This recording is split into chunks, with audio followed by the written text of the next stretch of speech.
In some way, shape, or form, the Las Vegas Raiders are getting a quarterback in this year's draft, right? We answered all the questions and went over all the draft scenarios for the Raiders on the next stop of my free agent podcast tour. And we're staying at home today on my hometown podcast, if you will. The MJT Football Podcast started by myself, my friends Joe and Tony. Even though I hate talking about the Raiders, we have to talk about all 32 teams when we do our mock drafts. So stick around to the end. We each did a mock draft and said exactly who the Raiders will be drafting this year. As a Chargers fan, I'm hoping that they mess it up. All right, we've talked about the top four quarterbacks, right?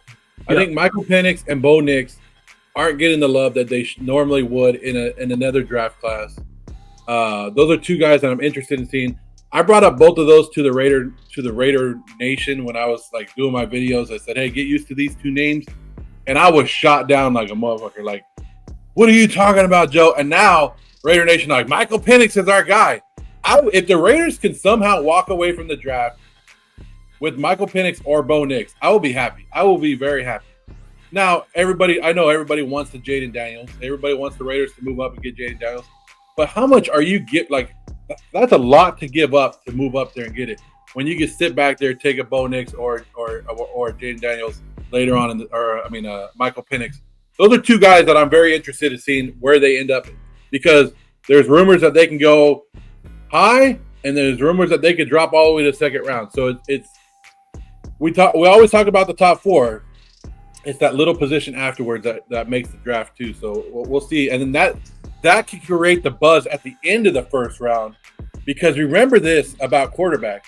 We can see those four quarterbacks go, and then Bo Nix and Michael Penix are still around at the end of the first round. Teams will want to move up into the first round to get that extra fifth-year option to keep the quarterback for one more year cheaper. So that's the benefit of a first-round pick, is you get the fifth-year option. It seems every year there's somebody that slides out of nowhere you don't expect and falls all the way to round 2 or 3, and I think it's going to be one of those two guys too, Joe. I'm interested in that spot right there, Broncos versus Raiders. Are they competing for the same guy? Because if they are, that's going to be interesting to see how they maneuver or they work. The Raiders currently have the 12th, right? And then the Broncos have 13? No, the Broncos have 12 and the Raiders have 13. And then there's like 4 teams ahead of them that I think would be interested in trading back and just still get the same person that they were going to pick. So I wonder if both those teams are going to be like, hey, let's lock this in. Well, my thing is, if you're in the top 10 and you're looking for an offensive tackle, and there's 4 offensive tackles that are basically like interchangeable, right? It depends on which one you're in love with. But say you're not in love with any of them, you just have all 4 of them ranked the same, and you go, I can move back some and still get an offensive tackle.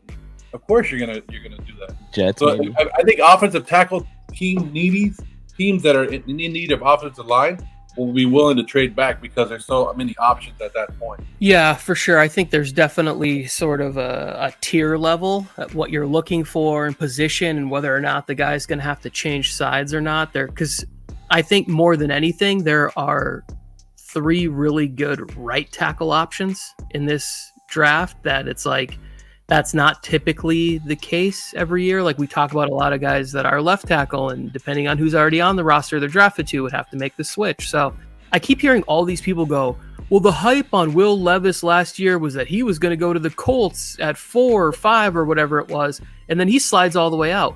But if nobody's talking about or remembering the fact that there were multiple teams that tried to trade back into the first round for Will Levis, and teams didn't want to trade out because there were players on their board that they were like, we have these guys graded as first round picks and we are not moving out of the opportunity that these certain players fell to us.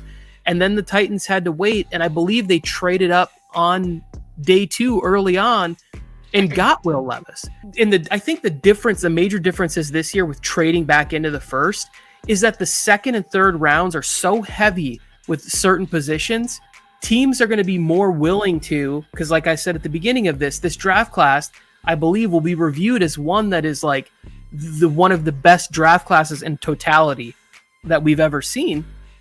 Teams are going to be willing to go, oh, you want me to go from 25 to 37 and I'm going to get another pick on day 2. So I'm going to end up with 3-4 picks on day 2 where I'm going to be able to get potentially 3 or 4 major contributors / starters added to my roster in year 1.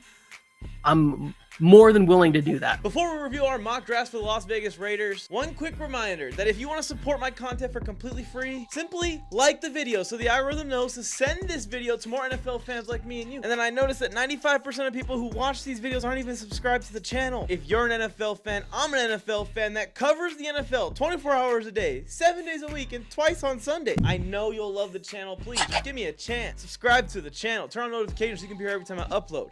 And comment who you think the Las Vegas Raiders are drafting at the draft here in a couple days. All right, here's our mock. For your Raiders show, I took Troy Fatunua from Washington. I think he's got lots of ability. Him and Fuaga are my favorite linemen in this draft. He's who I've been telling the Raiders that, hey, this is who we're drafting at 13.